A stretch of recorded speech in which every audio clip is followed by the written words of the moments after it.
ಈಗ ನನಗೆ ಇನ್ನೊಂದು ಅನಿಸಿದ್ದು, ಟೈಮ್ ಟ್ರಾವೆಲ್ ಬಗ್ಗೆ ಹೇಳ್ತಾ ಇದ್ರಿ. ಅಂದ್ರೆ ಅದು ನಾನು ಆ ವರ್ಡನ್ನು ನಿಮ್ಮ ಸೈನ್ಸ್ನ ವರ್ಡನ್ನು ಹೇಳ್ತಿದ್ದೇನೆ. ಅಂದ್ರೆ ಒಂದ್ಸರಿ ನಿಲ್ಸೋದು, ಅದು ಹಿಂದೆ ಹೋಗೋದು, ಮುಂದೆ ಹೋಗೋದು, ಹೇಗೆ ಟೈಮ್ ಟ್ರಾವೆಲ್ ಅನ್ನೋದನ್ನ ಹೇಗೆ ಎಕ್ಸ್ಪ್ಲೈನ್ ಮಾಡುತ್ತೆ ಸೈನ್ಸ್? ಒಂದೇನಂದ್ರೆ you can't time travel with your physical body.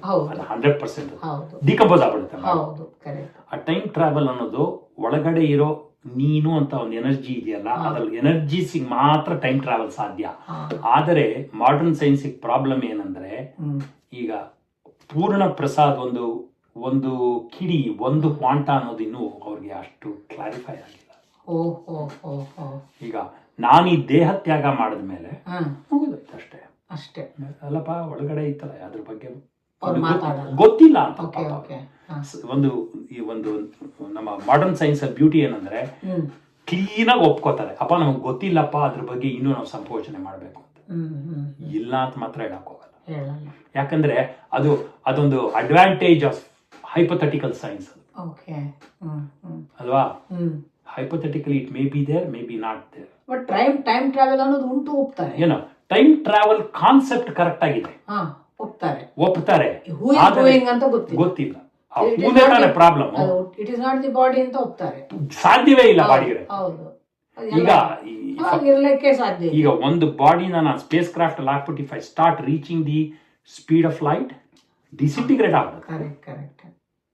ಅದಕ್ಕೋಸ್ಕರ ಈಗ ಸ್ಪೇಸ್ ಕ್ರಾಫ್ಟ್ ಒಳಗಡೆ ಎಂಟರ್ ಆಗ್ಬೇಕಾದ್ರೆ when it hits the earth atmosphere 10,000 degrees ಕೊಟ್ಟೋಗುತ್ತೆ, ಯಾರು ಬದುಕಿರಕ್ ಸಾಧ್ಯ ಇಲ್ಲ ಸಡನ್. ಅದಕ್ಕೆ ಆಚೆ ಕಡೆ ದೇರ್ ಈಸ್ ಹೀಟ್ ಶೀಲ್ಡ್, ಎಲ್ಲ ಪ್ರೊಟೆಕ್ಟ್ ಮಾಡಿ ಒಳಗಡೆ ಪ್ರೆಷರೈಸ್ ಕ್ಯಾಬಿನ್ ಹೀಟ್ ಶೀಲ್ಡ್. ಈಗ ಈ ಬೆಳಕಿನ ವಿಷಯವಾಗಿ ನಾವು ಮಾತಾಡುವಾಗ ಒಂದ್ ದಿವಸ ನೀವು ಈ ಹಾರ್ಟ್ ಬೀಟ್ ಬಗ್ಗೆ ಏನೋ ಹೇಳ್ತಾ ಇದ್ರಿ ನನಗೆ. ಹಾರ್ಟ್ ಬೀಟ್ ECG ಅನ್ನೋದನ್ನು ಹೇಗೆ ಲೈಟ್ಗೆ ನೀವು ಒಂದು ಕಂಪೇರ್ ಮಾಡಿದ್ರಿ, ಒಂಚೂರು ಅದನ್ನು. ಡೆಫಿನೆಟ್ಲಿ. ಈಗ ಹಾರ್ಟ್ ಬೀಟ್ ಇದೆಯಲ್ಲ, ಅದು ಏನು ಹೇಳುತ್ತೆ ಹೃದಯದ ಬಗ್ಗೆ, ಫಿಸಿಕಲ್ ಸ್ಟ್ರಕ್ಚರ್ ಬಗ್ಗೆ ಗೊತ್ತು ನಮಗೆ, ಆಯ್ತಾ. ಇದು ST ಸೆಗ್ಮೆಂಟ್, ಎಲಿವೇಶನ್, PQRS, ಯಾಕೆ ಡಾಕ್ಟರ್ ಕಾರ್ಡಿಯಾಲಜಿಸ್ಟ್ ಕೇಳಿದ್ರೆ ಹೇಳ್ತಾರೆ. ಆದ್ರೆ ಅದರ ಹಿಂದೆ ಇರೋ ವಿಜ್ಞಾನ ಏನು, ಅದ್ರ ಹಿಂದೆ ಇರೋ ವಿಜ್ಞಾನ ಅದು ಅದ್ಭುತ. ಅದು polarisation and ಡಿಪೋಲರೈಸೇಷನ್ of the atoms inside the heart ಅಂತ. ಈ ಪೋಲರೈಸೇಷನ್, ಡಿಪೋಲರೈಸೇಷನ್, ಇದು ಮ್ಯಾಗ್ನೆಟಿಕ್ ವೇರಿಯೇಷನ್. ಇದು ಒಂದೇನಂದ್ರೆ, ನೀವು ಯಾವುದೇ ಎಲೆಕ್ಟ್ರೋಮ್ಯಾಗ್ನೆಟಿಕ್ ವೇವ್ ತಗೊಂಡ್ರು, including there is a magnetic component and there is a electric component. ಅದಕ್ಕೆ ಎಲೆಕ್ಟ್ರೋಮ್ಯಾಗ್ನೆಟಿಕ್ ವೇವ್ಸ್ ಅಂತ ಹೇಳೋದು. ಸೊ ಅದು ಪಲ್ಸೇಟ್ ಆಗ್ತದೆ ಒಳಗಡೆ ಅಲ್ವಾ. ಸೊ ಅದದ್ದೇ ಪಲ್ಸೇಟ್ ಆಗಕ್ಕೆ ಅದೇನು ಇದು ಮ್ಯಾಜಿಕ್ ಅಲ್ಲ. There is an energy inside which actually is causing that pulsation. It is initiating that pulsation. ಈಗ ಇದು ಬಹಳ ಸಿಂಪಲ್ ಅಮ್ಮ. ಇದು ನಾವು ರೇಡಿಯೋ ವೇವ್ಸ್ ಗೊತ್ತಲ್ಲ, ರೇಡಿಯೋ ವೇವ್ಸ್ ಅಲ್ಲಿ ನಾವು ಮಾತಾಡ್ಬೇಕಾದ್ರೆ ನಿಮ್ಮ ಹತ್ರ ರಿಸೀವರ್ ಇರುತ್ತೆ, ನಮ್ಮಂತ ಇದು ಟ್ರಾನ್ಸ್ಮಿಟರ್, ಇಬ್ಬರ ಹತ್ರನೂ ಟ್ರಾನ್ಸಿವರ್ ಇದೆ. ನಾನ್ ಮಾತಾಡ್ಬೇಕಾದ್ರೆ ನನ್ನ ಆಡಿಯೋ ಸಿಗ್ನಲ್ ನ ಕ್ಯಾರಿಯರ್ ಆಗತ್ತದ. Who is the carrier? It is carried by the radio waves which already is there. Electromagnetic waves. So ಒಳಗಡೆ ಅವನ್ ಯಾವುದೋ some energy is pulsating. ಆ ಪಲ್ಸೇಷನ್ ಇಂದ, ಆ ಒಂದು ಬಡಿತದಿಂದ ಈ ಒಂದು ಎಲೆಕ್ಟ್ರೋಮ್ಯಾಗ್ನೆಟಿಕ್ ವೇವ್ ಮೇಲೆ ಹೋಗೋದು, ಕೆಳಗಡೆ ಹೋಗೋದು, ಮೇಲೆ ಹೋಗೋದು, ಕೆಳಗಡೆ ಹೋಗೋದು ಗೊತ್ತಾಗ್ತದೆ. ಅದು ಹಾರ್ಟ್ ಮಸಲ್ ನ ಪೋಲರೈಸ್, ಮ್ಯಾಗ್ನೆಟೈಸ್, ಡಿಮ್ಯಾಗ್ನೆಟೈಸ್ ಮಾಡ್ತದೆ. ಬಟ್ ಅದು ಯಾವ್ದಂತ ಅವ್ರು ಐಡೆಂಟಿಫೈ ಮಾಡ್ತಾರ, ಗೊತ್ತಾಗಕ್ಕೆ ಸಾಧ್ಯ ಗೊತ್ತಾಗಕ್ಕಾಗಲ್ಲ. ಬಟ್ ಅದೊಂದು ಬೆಳಕು, ಅಲ್ಲೊಂದು ಬೆಳಕಿದೆ ಅಂತ ಅವ್ರು ಹೇಳ್ತಾರ. ಅಲ್ಲಿ ಒಳಗಡೆ ಬೆಳಕು ಅಂದ್ರೆ ಕಾಣೋ ಬೆಳಕಲ್ಲ, ಕಾಣಲ್ವಲ್ಲ ಅದು. ಒಳಗಡೆ ಒಂದು ಎನರ್ಜಿ ಇದೆ ಅಂತ ಗೊತ್ತು.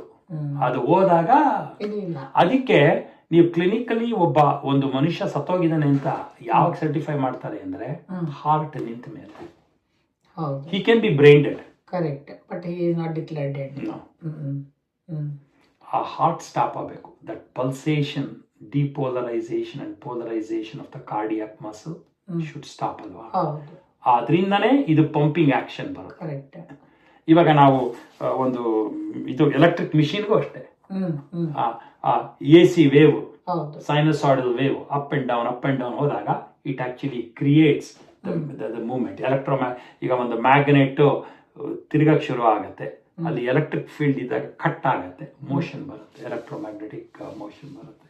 ಇದೇ ಹಾರ್ಟ್ ಒಳಗಡೆ ಏನ್ ಮಾಡ್ತಾರೆ, ಇಲ್ಲಿಂದ ಏನೋ ಎಲೆಕ್ಟ್ರಿಸಿಟಿ ನಾವು ಜನರೇಟ್ ಮಾಡಿಕೊಟ್ವಿ, ಒಳಗಡೆ ಯಾವ ಮ್ಯಾಗ್ನೆಟಿಕ್ ಫೀಲ್ಡ್ ಯಾರು ಕ್ರಿಯೇಟ್ ಮಾಡಿದ್ರು, ಅದು ಅಟೋಮಿಕ್ ಲೆವೆಲ್ ಅಲ್ಲಿ ಆ ಒಂದು ಪಲ್ಸೇಷನ್ ಏನು, ಅದೊಂದು ಶಕ್ತಿ.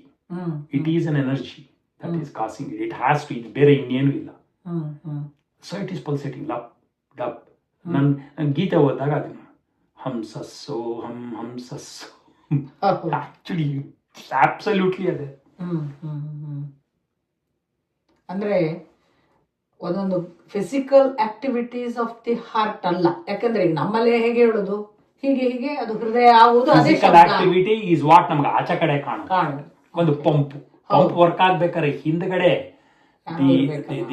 ದ ಎಲೆಕ್ಟ್ರಿಕಲ್ ಎನರ್ಜೀಸ್ ವೇರಿಯೇಷನ್ ಅವೆಲ್ಲ ತುಂಬಾ ಕೆಲಸ ಇದೆ. ಅದಕ್ಕೆ ಮ್ಯಾಗ್ನೆಟಿಕ್ ಲೈನ್ಸ್ ಆಫ್ ಫೋರ್ಸ್ ಬೇಕು, ಎಲೆಕ್ಟ್ರಿಕ್ ಲೈನ್ಸ್ ಆಫ್ ಫೋರ್ಸ್ ಬೇಕು. ಒಳಗಡೆ ನಿಮಗೆ ಮ್ಯಾಗ್ನೆಟಿಕ್ ಆಗು ನೀವು ಮ್ಯಾಗ್ನೆಟಿಸಮ್ ಮೆಜರ್ ಮಾಡಬಹುದು, ಆಮೇಲೆ ಎಲೆಕ್ಟ್ರಿಸಿಟಿ ಮೆಜರ್ ಮಾಡಬಹುದು. ಹಾರ್ಟ್ ಅದು ಕ್ಯೂರಿಯಾಸಿಟಿ ಕಾಂಪ್ಲೆಕ್ಸ್, ಅದು ಎಲೆಕ್ಟ್ರೋ ಮ್ಯಾಗ್ನೆಟಿಕ್ ವೇರಿಯೇಷನ್ ಅದು ಅಲ್ವಾ, ಅಂಡ್ ಅದು ಪಲ್ಸೇಟ್ ಆಗುತ್ತೆ ಇಲ್ಲಿ. ಅದು ಥ್ರೂ ಔಟ್ ದ ಬಾಡಿ. ನೀವು ಆರ್ಟ್ರಿ ಲೆಗ್ ಅಲ್ಲಿ ಇಟ್ಟರು ಎಸ್ ಅಂಡ್ ಅದು ಇಲ್ಲದೆ ಇದ್ರೆ ಲೆಗ್ ಅಲ್ಲಿ ಪ್ರಾಬ್ಲಮ್, ಅದು ಪ್ರಾಬ್ಲಮ್ ಆಗಿದೆ, ವ್ಯಾಸ್ಕ್ಯುಲರ್ ಪ್ರಾಬ್ಲಮ್ ಆಗಿದೆ ಅಂತ ಅದಕ್ಕೆ ಡಾಕ್ಟರ್ ಇಂಟರ್ವೆನ್ಷನ್ ಮಾಡಬೇಕು. ಇಲ್ಲಿ ಬಿಟ್ಟಾಗ್ಲೂ ಅಷ್ಟೇ, ಒಂದೊಂದ್ಸತಿ ನಮ್ಗೆ ಇಲ್ಲೂ ಗೊತ್ತಾಗುತ್ತೆ ಮುಟ್ಕೊಂಡ್ರೆ. ಸೊ ನಖದಿಂದ ಹಿಡಿದ ಶಿಖ ತನಕ ಆ ಒಂದು ಪಲ್ಸೇಟಿಂಗ್ ಎನರ್ಜಿ ಇದೆ, that pranic force is there. ಇದು ಮಾಸು, ಒಳಗಡೆ ರಕ್ತ ಚಲನೆ ಆಕ್ಸಿಲರೇಷನ್. ಬಟ್ ಇದೆರಡು ಆಗ್ಬೇಕಾದ್ರೆ ಒಂದು ಫೋರ್ಸ್ ಎಂಟಿಟಿ ಬೇಕು, which forces this entire mechanism. And ಆ ಮೆಕ್ಯಾನಿಸಮ್ ಏನಂದ್ರೆ ಇಟ್ ಈಸ್ ಪಲ್ಸೇಟಿಂಗ್. ಈಗ ಈ ಬ್ರೈನಿಗೆ ಸ್ಟ್ರೈಟ್ ಗ್ರಾಫ್ ಬಂದ್ರು ಅವ್ನು ಬದುಕ್ತಾನೆ, ನೀವೇ ಹೇಳಿದಾಗ ಬ್ರೈನ್ ಡೆಡ್ ಆಗಿರ್ಬೋದು, ಬದುಕಿರ್ತಾರೆ. ಹೌದು. ಹಾರ್ಟ್ ಸ್ಟ್ರೈಟ್ ಗ್ರಾಫ್ ಬಂದು ಬದುಕಿದವರು ಇದ್ದಾರ ಇಲ್ಲ ಅಲ್ವಾ? ಹಾಗಾದ್ರೆ ಈ ಒಂದು ಎನರ್ಜಿ ಥ್ರೂ ಹಾರ್ಟೇ ಕೆಲಸ ಮಾಡ್ತದೆ ಅಂದಾಗ ಆಯ್ತಲ್ವಾ ಇಡೀ ಮನುಷ್ಯನ ಆಕ್ಟಿವಿಟಿ. ಬಟ್ ಅನೇಕ ಜನ ನಾವೆಲ್ಲ ಬದುಕುದೇ ನಮ್ಮ ಬ್ರೈನ್ ಇಂದ ಅಂತ ಒಂದು ಮಾತಾಡ್ತಾರೆ. ನಾನು ಅನ್ನೋದು ನನ್ನ ಬ್ರೈನ್, ನನ್ನ ತಿಳುವಳಿಕೆ, ನನ್ನ ಪ್ರಜ್ಞೆಯಿಂದ ನಮ್ಮ ನಡೆ, ನಮ್ಮ ನುಡಿ, ಅಲ್ಲಿಗೆ ಇದು ವ್ಯತಿರಿಕ್ತವಾಯ್ತಲ್ಲ ಅಂತ. ಅದು ಸರಿಯಾಗಕ್ಕೆ ಸಾಧ್ಯ. ಯಾಕಂದ್ರೆ ನಮಗೆ ಸಂಕಟ ಆದಾಗ ತಲೆಯಲ್ಲಿ ಸಂಕಟ ಆಗೋದಿಲ್ಲ, ಆಗತ್ತೆ ಅಂತ ತಿಳ್ಕೊಂಡಿದ್ದೀವಿ. ಸಂಕಟ ಆಗೋದು ಎದೆಯಲ್ಲಿ, ಆ ಹೊಟ್ಟೆ ರೆಸ್ಪಾನ್ಸ್ ಅದು ಅಲ್ವಾ. ನನಗೆ ಹೊಟ್ಟೆ ತುಂಬಾ ಸಂಕಟ ಆಗ್ತಾ ಇದೆ, ಅದು ಆಕ್ಚುಲಿ ಎದೆಯ ಸಂಕಟ. ಅದೇ ಅವ್ರ ಪಾಪ ಹಾರ್ಟ್ ಬ್ರೋಕನ್ ಅಂತಾರಲ್ಲ, 100% ಸೈಂಟಿಫಿಕ್ ಸ್ಟೇಟ್ಮೆಂಟ್ ಅದು. ಅಂದ್ರೆ ಯಾವುದು ಅವರು ಜೀವಕ್ಕೆ ಒಂದು ಹೃದಯದಲ್ಲಿ ಸ್ಥಾನ ಕೊಟ್ಟಿದ್ದಾರೆ, ಅದು ಅಲ್ಲಿಯೇ. ಹಾಗಾದ್ರೆ ಎಲ್ಲಾ ಸೆಂಟ್ರಲ್ ಆಕ್ಟಿವಿಟಿ ಎಲ್ಲವೂ ನಡೆಯುವುದು. It is not through brain. ಬಹಳ ಜನ ಎಷ್ಟು ಮಾತಾಡುವಾಗ್ಲೂ ನಮ್ಮ ತಲೆ, ನಮ್ಮ ಬುದ್ಧಿ, ನಮ್ಮ ಮನುಷ್ಯನ ಪ್ರಜ್ಞೆಗೆ ಬೆಲೆ ಕೊಡ್ತಾರಲ್ಲ, ನಂಗೆ ಆಶ್ಚರ್ಯ ಆಗುದು. ಒಂದೇನಂದ್ರೆ ನಾವು ಅನಟಾಮಿಕಲ್ ಆಗೂ ಅದನ್ನ ವೆರಿಫೈ ಮಾಡೋದು. ಈಗ ಕಣ್ಣು ಕಿತ್ತು ಬಿಟ್ಟು ಇಡ್ತೀನಿ, ಅದಕ್ಕೆ ನೋಟ ಇಲ್ಲ, ಕಾಣಿಕೆ ಇಲ್ಲ. ಸರಿ, optic nerve that connects the eyes to the part of the brain ಇಡ್ತೀವಿ, ನಥಿಂಗ್. ಬ್ರೈನ್ ಇದಿಷ್ಟು ತೆಗೆದಿಡ್ತೀವಿ, ಇಲ್ಲ. ಇದು ಒಳಗಡೆ ಹೋಗಿ ಅಲ್ಲಿ ಎಕ್ಸ್ಪೀರಿಯನ್ಸ್ ಆಗೋ ತನಕ ಏನು